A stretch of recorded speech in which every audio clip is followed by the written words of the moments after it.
Di sebuah desa kecil bernama Buntet, yang terletak di pesisir Cirebon, Jawa Barat, lahirlah seorang anak yang kelak menjadi cahaya bagi umat dan bangsa. Anak itu diberi nama Abbas bin Hashim, putra dari seorang ulama besar yang juga pendiri pondok pesantren. Sejak kecil, Abbas menunjukkan bakat luar biasa dalam memahami ilmu-ilmu agama. Ia tumbuh dalam lingkungan yang khusyuk, tenang, dan penuh semangat keislaman. Suara lantunan Al-Quran dan pukulan beduk maghrib menjadi irama hari-hari kecilnya. Kiai Abbas kecil terbiasa bangun sebelum azan subuh berkumandang.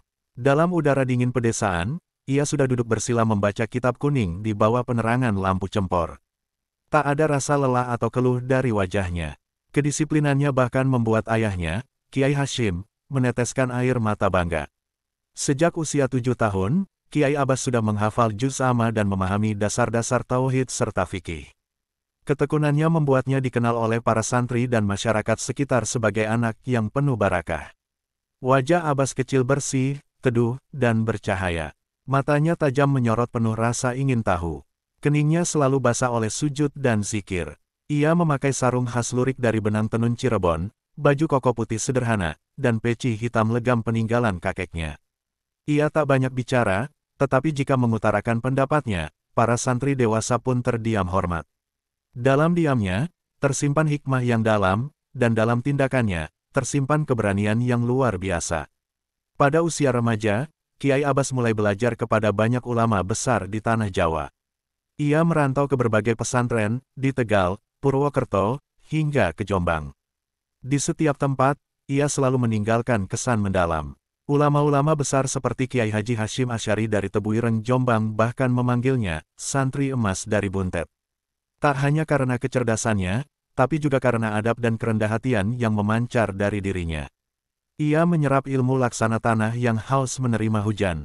Suatu malam di pesantren Tebuireng, Kiai Haji Abbas mengalami mimpi yang kelak menjadi penentu jalan hidupnya.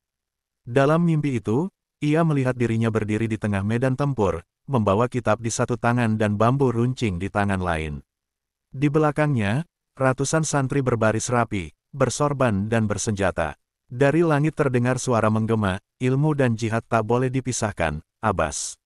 Ia terbangun dengan tubuh gemetar. Dan sejak malam itu, ia menyadari, ilmu harus dibarengi dengan pengabdian dan perjuangan. Ketika kembali ke Buntet, Kiai Abbas tidak hanya melanjutkan mengajar. Ia mulai menyusun santri-santri menjadi kelompok yang lebih terorganisir. Bukan hanya belajar agama, mereka juga diajarkan strategi, taktik, dan kekuatan mental.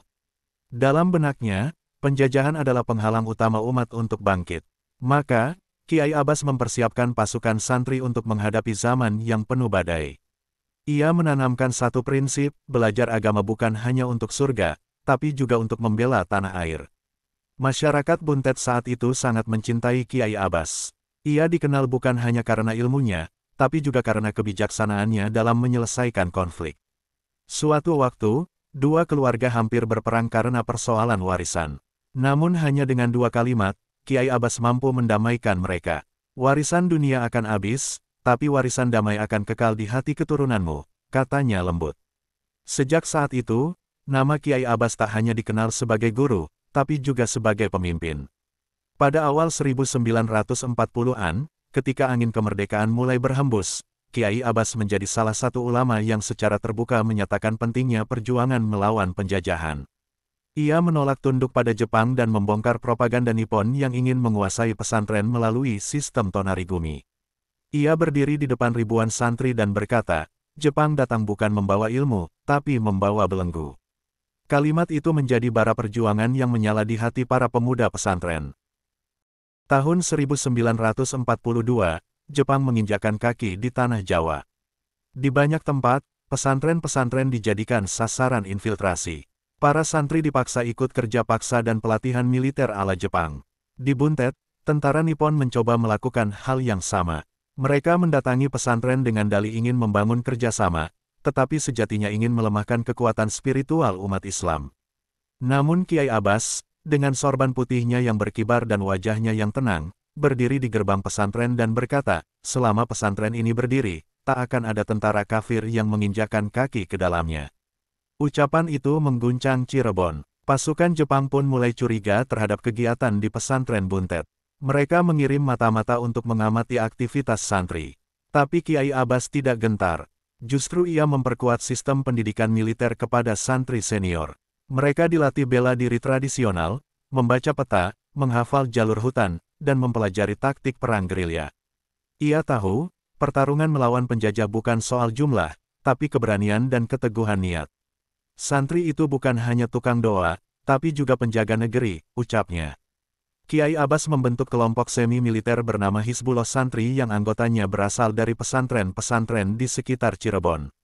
Para santri muda belajar mengatur formasi bertempur, mempelajari sejarah perlawanan umat Islam terhadap kolonialisme, serta memahami pentingnya jihad dalam bingkai kemanusiaan. Dalam setiap latihan, Kiai Abbas selalu menutupnya dengan doa dan zikir berjamaah. Kita bukan hanya bertempur dengan tangan, tapi dengan hati yang bersih, katanya pada para pemuda itu. Salah satu latihan yang terkenal adalah saat Kiai Abbas membawa ratusan santri ke hutan Gunung Ciremai. Mereka berlatih selama 2 minggu di bawah pohon-pohon besar dan kabut yang pekat. Di sanalah, para santri menghafal jalur-jalur pelolosan jika sewaktu-waktu pesantren diserbu. Pada suatu malam, seekor harimau melintas di antara tenda-tenda mereka, tapi tak satu pun santri melarikan diri. Mereka hanya membaca sholawat. Kiai Abbas kemudian berkata, jika kalian tak takut pada binatang buas, jangan pula gentar pada manusia yang menindas. Karismanya begitu kuat, hingga para pemuda dari desa-desa sekitar mulai bergabung. Tak peduli mereka tukang kayu, petani, atau tukang becak, semua rela berguru pada Kiai Abbas. Ia tidak hanya memberikan pelatihan fisik, tapi juga membentuk jiwa. Ia menekankan bahwa jihad yang benar bukan hanya mengangkat senjata, tapi menjaga akhlak saat berperang. Tak boleh merusak rumah warga, mencuri, atau menyakiti sipil.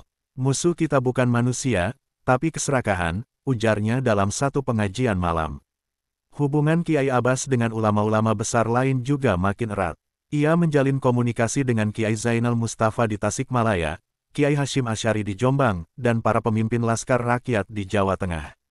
Mereka saling bertukar sandi rahasia dan strategi.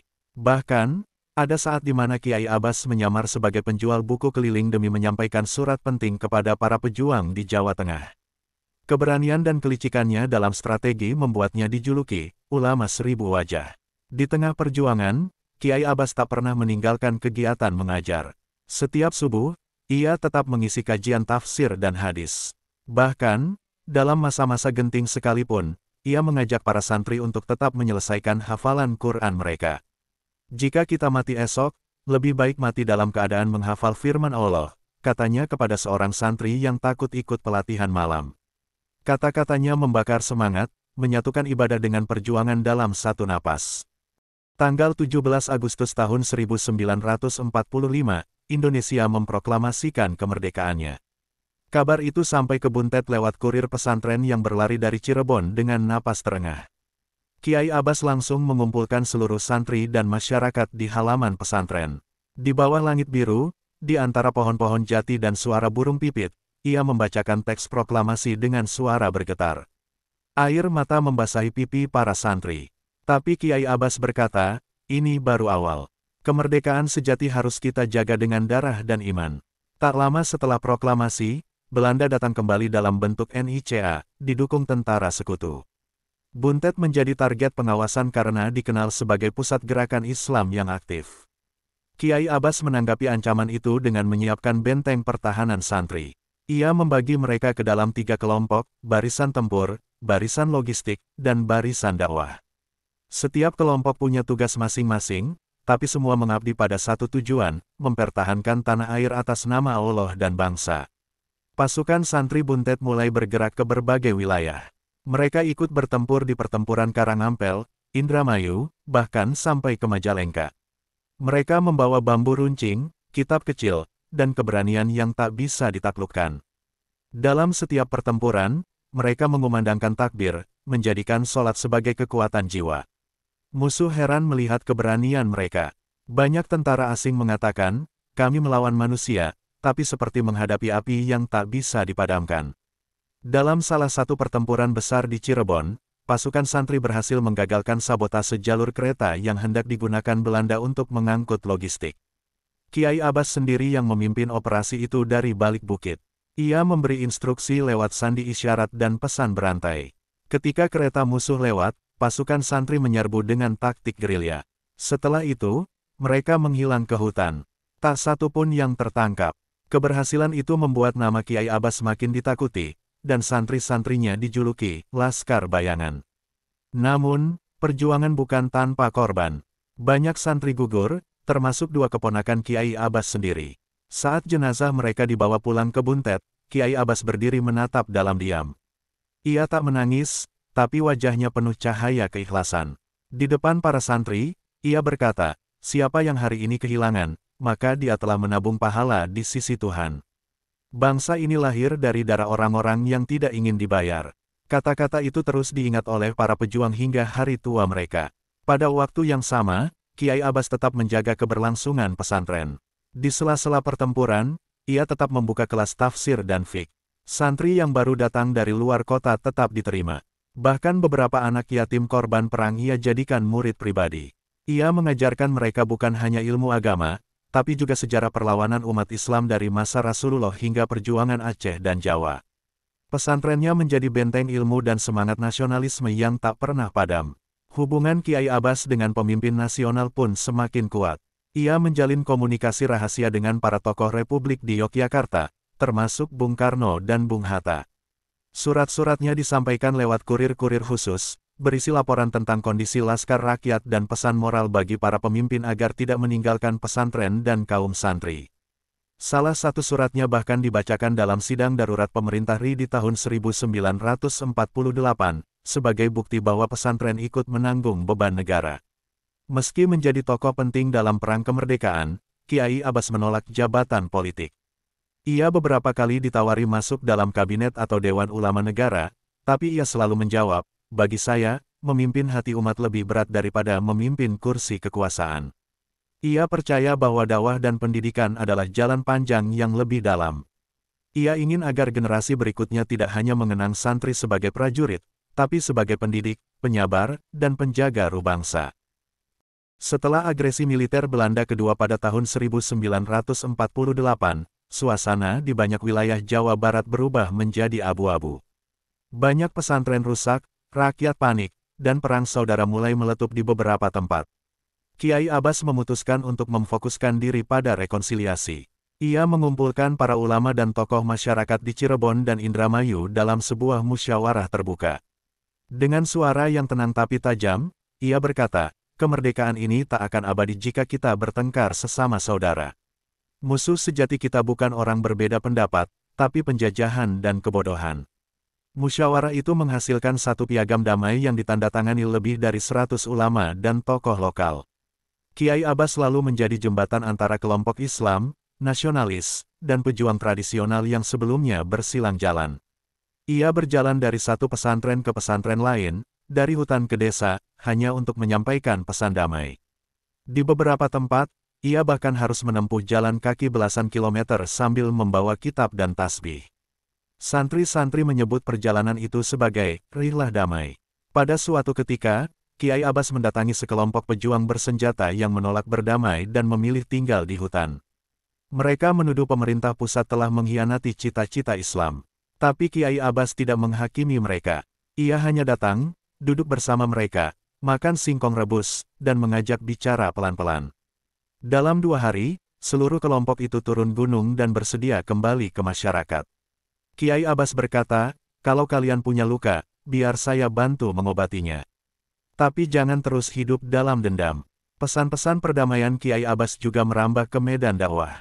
Ia mengirim utusan ke pelosok-pelosok desa untuk membuka madrasah, membentuk pengajian rutin, dan memberikan pelatihan guru ngaji. Ia percaya bahwa pendidikan adalah pondasi utama dari kedamaian jangka panjang. Tak jarang, ia sendiri yang datang untuk meresmikan musola kecil di kampung terpencil, walau hanya beratapkan rumbia dan berdinding anyaman bambu. Dalam setiap kunjungannya, ia selalu membawa kitab dan beras, karena menurutnya, ilmu dan perut harus sama-sama kenyang. Pada tahun 1950, ketika Indonesia mulai menyusun kembali pemerintahan sipil, banyak pihak mendesak Kiai Abbas agar membentuk partai politik berbasis pesantren. Tapi beliau menolak dengan halus. Ulama harus tetap di langit rakyat, bukan terjerat di meja kekuasaan, katanya. Ia khawatir, jika ulama terlalu dalam bermain politik, mereka akan kehilangan kepercayaan umat. Maka, Kiai Abbas memilih mendirikan Lembaga Pendidikan Islam Nusantara, sebuah jaringan pesantren yang fokus pada integrasi ilmu agama, kebangsaan, dan sosial. Kiai Abbas juga mulai mengembangkan sistem pendidikan terpadu di Buntet. Ia menyatukan kurikulum kitab kuning, ilmu alam, sejarah bangsa, hingga latihan keterampilan hidup. Ia percaya bahwa santri harus siap menghadapi zaman, bukan sekadar hafal kitab. Ia mengundang guru-guru dari luar negeri, termasuk dari Mesir dan India, untuk memberikan perspektif baru kepada santri. Di matanya, Islam adalah ilmu hidup yang terus berkembang, bukan warisan mati yang terkungkung pada masa lalu. Di luar pendidikan, Kiai Abbas sering menjadi penengah konflik sosial. Suatu waktu, ada bentrokan besar antara nelayan dan petani di pesisir utara Cirebon akibat sengketa lahan tambak. Polisi dan tentara tak mampu meredam kemarahan kedua pihak. Kiai Abbas pun datang, duduk di tengah pasar yang hangus terbakar, dan meminta kedua pihak menghadapnya. Ia berkata, air dan tanah diciptakan untuk saling memberi, bukan saling menenggelamkan. Dalam waktu 2 jam, kedua pihak berdamai dan bersalaman. Tahun 1952, di tengah malam yang sunyi, seorang santri bernama Darmawan melihat cahaya terang dari arah rumah Kiai Abbas. Ia mengira ada kebakaran, lalu berlari ke arah rumah itu. Namun, sesampainya di sana, ia melihat Kiai Abbas sedang duduk khusyuk, bersila, dikelilingi cahaya lembut seperti bulan purnama. Tidak ada api, tidak ada suara. Hanya ketenangan luar biasa. Ketika Darmawan hendak mendekat, Kiai Abbas membuka mata dan berkata pelan, "Jangan takut, ini bukan milikku. Ini milik Allah yang sedang lewat." Cerita tentang karomah Kiai Abbas mulai menyebar. Salah satu kisah yang terkenal terjadi saat musim paceklik panjang di daerah pesisir. Penduduk sudah berhari-hari tidak makan nasi. Kiai Abbas datang ke sana dengan 2 karung beras dari Buntet, padahal jumlah warga ratusan orang. Anehnya, beras itu tak habis-habis walau telah dimasak berulang kali. Seorang ibu yang menyaksikan kejadian itu bersaksi, "Saya masak sejak subuh sampai Isya, berasnya tetap utuh seolah tidak berkurang." Dalam peristiwa lain, sekelompok pencuri mencoba membobol gudang logistik pesantren yang digunakan untuk bantuan sosial. Mereka datang malam-malam, membawa senjata tajam. Namun, saat mereka melewati gerbang, mereka merasa jalan tak berujung, seperti terjebak dalam lorong tak terlihat. Baru menjelang subuh mereka sadar bahwa mereka hanya berputar-putar di halaman depan pesantren. Saat ditemukan oleh santri penjaga, para pencuri itu menangis dan sujud, lalu bertobat. Salah satu dari mereka akhirnya menjadi guru ngaji. Kiai Abbas juga dikenal mampu mengetahui isi hati orang lain. Suatu hari, seorang tamu dari luar kota datang dengan niat buruk, berpura-pura ingin mengundang ceramah, padahal ingin mencuri kitab tua milik pesantren. Sebelum ia berbicara, Kiai Abbas sudah menyapanya dengan senyum dan berkata, "Kalau datang dengan niat baik, mari duduk. Tapi kalau membawa niat buruk, pintu masih terbuka untuk pulang." Lelaki itu gemetar, lalu meminta maaf dan mencium tangan Kiai dengan air mata berlinang. Bahkan dalam urusan alam, karomah beliau sering disebut saksi. Saat pesantren dilanda kekeringan panjang, sumur-sumur mengering. Santri mulai gelisah. Kiai Abbas hanya duduk di bawah pohon beringin, membaca surat Al-Waqiah dengan suara tenang. Dalam waktu kurang dari 1 jam, awan hitam berkumpul dan hujan turun deras, hanya di sekitar pesantren. Penduduk desa sekitarnya keheranan, sebab tempat mereka tetap kering. Banyak yang kemudian datang dan menjadi santri karena menyaksikan kejadian itu. Meski karomahnya banyak, Kiai Abbas tak pernah suka dipuji atau diagungkan. Ketika ada santri yang mulai menyebutnya wali, beliau langsung menegur, "Aku hanya hamba biasa yang terus berusaha jujur di hadapan Allah." Ia menekankan bahwa keajaiban bukan tujuan, melainkan efek samping dari keikhlasan. Kalau kalian mencari karomah, kalian akan lupa tanggung jawab. Tapi kalau kalian mencari Allah, karomah akan datang sendiri, ucapnya dalam satu pengajian malam yang dihadiri ribuan orang.